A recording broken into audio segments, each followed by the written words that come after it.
begins with breaking news. Thanks for joining us tonight. I'm Chandi Chapman. We want to get straight to breaking news out of Braddock. Gunfire shuts down part of a neighborhood, and we just learned one person was hit. So explain to me what you're seeing. Hopefully you're in a safe place right now, but what was it like when you were inside Kennywood and you either saw people running or you heard shots fired? So when I experienced was... And we've been seeing the images of people running out of Kennywood, but now we have some new video coming in where we not just see the images, but we're hearing those shots. A train derailment, a massive fire, and a town evacuated. Those rail cars still burning more than 20 hours later. This drone photo shows the extent of the derailment in East Palestine, Ohio. A state of emergency is in place there tonight. Thanks for joining us tonight. I'm Chandi Chapman. East Palestine is less than an hour from Pittsburgh, close to the Ohio-Pennsylvania line. That train was headed to Conway in Beaver County. Yes, this is the first time that Kennywood has spoken about the shooting that happened over the weekend. We're learning much more about the changes they're making when it comes to security and safety. Now, right behind these gates over the weekend, the shooting sent 3 people to the hospital, including 2 teenagers. Now, big question that's been on many people's minds is how did a gun get into the park? Well, police are still investigating to answer that question. But what we can tell you is that Kennywood says there were working metal detectors Saturday night when the shooting happened. Yes. And since you like 80s music references with this weather, are you going to party like it's 1999? That's 90s. No, but the song But came out in the song is- 80s. Let's go crazy. So, It's Friday. Let's go crazy. There we go. That's Pittsburgh's Action News 4 at 11 o'clock. Thanks for watching. Okay, and you said the cast of Sandlot was there. So we'll have to watch out for the weather. We might hear some people saying, "You killing me, Smalls." You know? Might happen. There we go. Okay. They discarded the old dried pasta in the woods. But then guess what? It rained, and the pasta became waterlogged and looked like it was cooked. It has been cleaned up now. I think our biggest problem around here is going to be the marathon. I don't think we'll have the woods filled with pasta here in Pennsylvania. I hope not. I mean, that's a mystery. I give it to those neighbors. Does someone have to pay the penne for that? Oh, dad joke. But I am going to laugh a little bit. You're so pleased with yourself on that. That's a good one. Of course I am. You should be pleased with this forecast this week. Good morning and welcome to WTA Listens. I'm Chandi Chapman.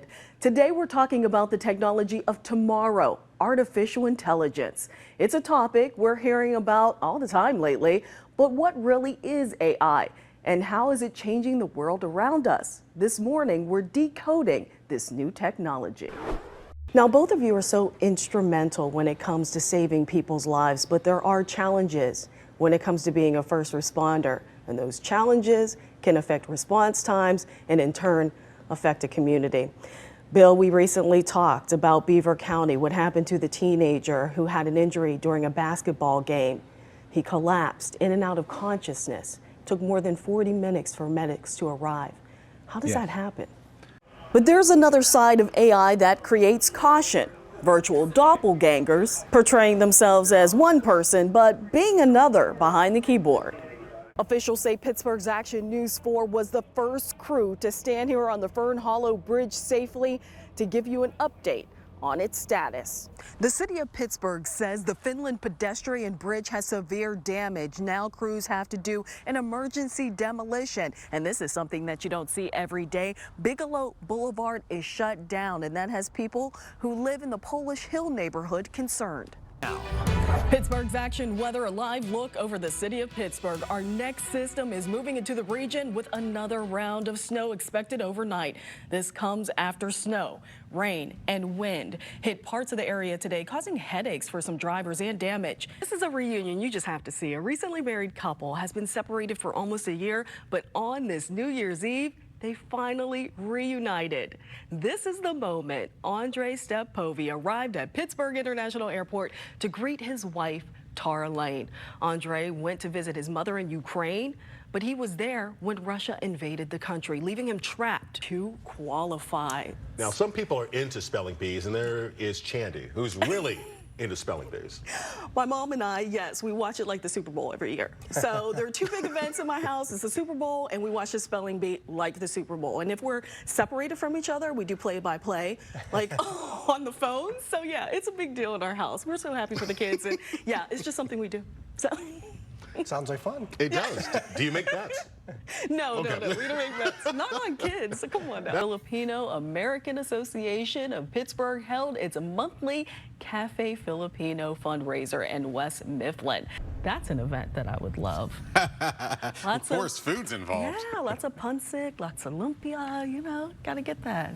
Adobo chicken. Oh, that would yeah, be great. adobo is very good. And I know how to cook all three of those. Uh-oh. Uh-oh.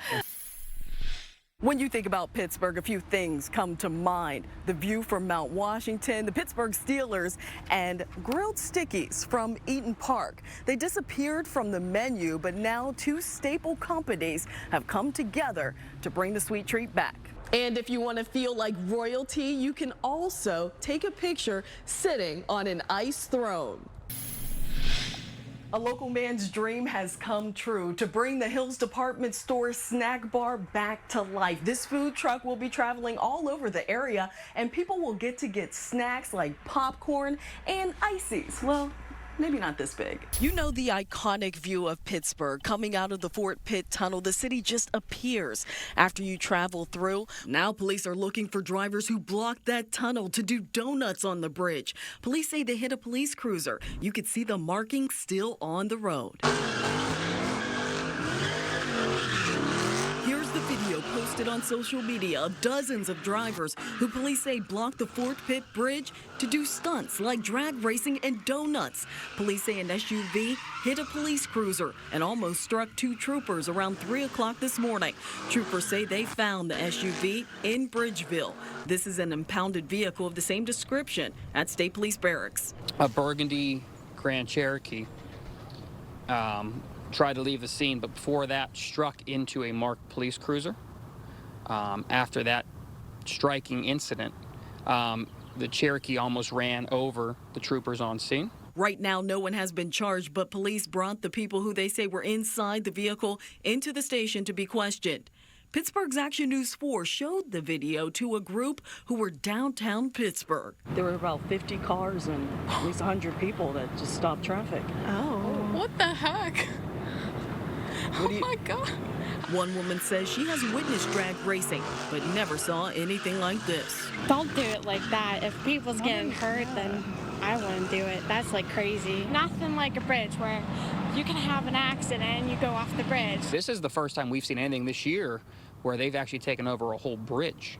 And that's a huge safety concern, because if you're coming out of that Fort Pitt tunnel and then you're at a complete gridlock with 50 cars doing donuts and drag racing in both directions, right? It's only a one-way bridge. If you're coming through there for an early work shift, you're looking at something potentially fatal. Police say driving stunts have been happening in the city. Just last month, police say cars were doing donuts in Pittsburgh's Lower Hill District at the corner of Wiley Avenue and Fullerton Street. Police say they will be monitoring the bridge this weekend in other areas. Chandi, Chapman, Pittsburgh's Action News 4. All right, buddy. You excited? I'm excited. Ready to do this thing? When Chris Scott takes to the skies in a helicopter, it's not just a flight. It's symbolic of his journey living with autism. How was that for you? God! I'm so proud. When Chris was a child, his mother, Clanice Vincent, says he was fearful of helicopters. Then he became fascinated with the aircraft. He got in that helicopter and he said that the fear went through the dashboard and out of his body. The fear of noises, and he has been different since. It all began several years ago when Chris started emailing the West Virginia company HealthNet Aeromedical Services. The reply was the beginning of beautiful bonds with the CEO, Clinton Burley, and pilot Ron Rogers. He said, Mom, they wrote back to me, and I said, you're kidding. This is a picture of my friends. Chris is now an honorary crew member with his own wings, flight suit, and even this logo on the side of helicopters. Flying in honor of Chris God with the heart for love. But Chris's life journey came with ups and downs. Clint says it took years for doctors to diagnose him with autism. There's just so much on me to try to figure out without answers. He was crying, he was afraid of noises, he jumped at things, and he was rigid, like I could never hug him, I couldn't comfort him. After the diagnosis, his behavior took a turn. He used to be violent, bite himself, bang his head on the floor, not talk. Clint says with years of family support and a natural alternative treatment, Chris has grown into a kind, loving man, and she owes part of that to her mother. My mom said, if you will trust in God's direction and know that this is an angel that's being sent to you for you to learn lessons. So what lesson have you learned from Chris? What I've learned is that we all, as human beings, have the same desire to be loved. We have the same desire to have friends. We have the same desire to communicate. Mom, thank you. I love you. I tell her even now that I couldn't have done this without her. Chandi, Chapman, Pittsburgh's Action News 4.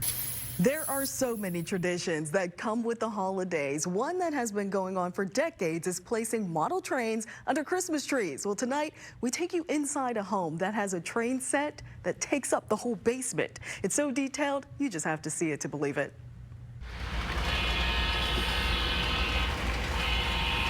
This may look like a display out of a train museum, but it's not. This model train set is inside Renee and Nancy Harm's Cranberry Township home. It took off into taking over our whole basement here. Nancy and I did all of these trees individually, and that's probably hundreds of hours just doing the trees alone. When I was little, we had a little train around the Christmas tree, and that was like it. So this is amazing. Yeah, and it's fun. Complete with Pittsburgh landmarks like the Duquesne Incline, Kennywood, Pittsburgh highways, steel mills, and even the iconic Heinz ketchup sign. Pittsburgh Post-Gazette. There's the Promonte brothers down here. The William Penn in the back. The gray building is Kaufman's, Isley's. Renee has hundreds of high-tech computerized trains run by voice command. There goes the bus to Carrick, and there he goes.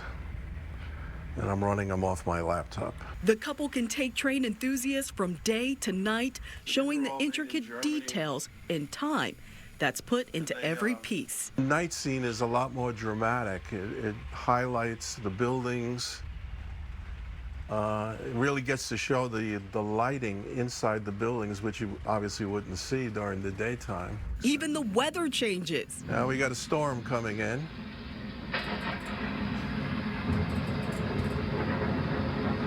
And it's not just Pittsburgh railroads getting love. New York is on the map, too. This will eventually be New York, and I can show you running the cars. From a trip to the circus to a scare at the Bates Motel from the movie Psycho. This train set has it all, including history lessons and some life lessons, too. Doing this, you learn all kinds of crafts: electricity, wiring, carpentry, just patience, a lot of patience, believe me. It takes a lot of talent. Renee seems like he can do anything. Just from working on his railroad, he can do anything in a house. It's just amazing to me. So impressive. Renee and Nancy like to go on vacation by taking, guess what, train trips. They hope to ride on the Orient Express one day. But in the meantime, Renee says he would love to develop a train club so others can enjoy his hard work too.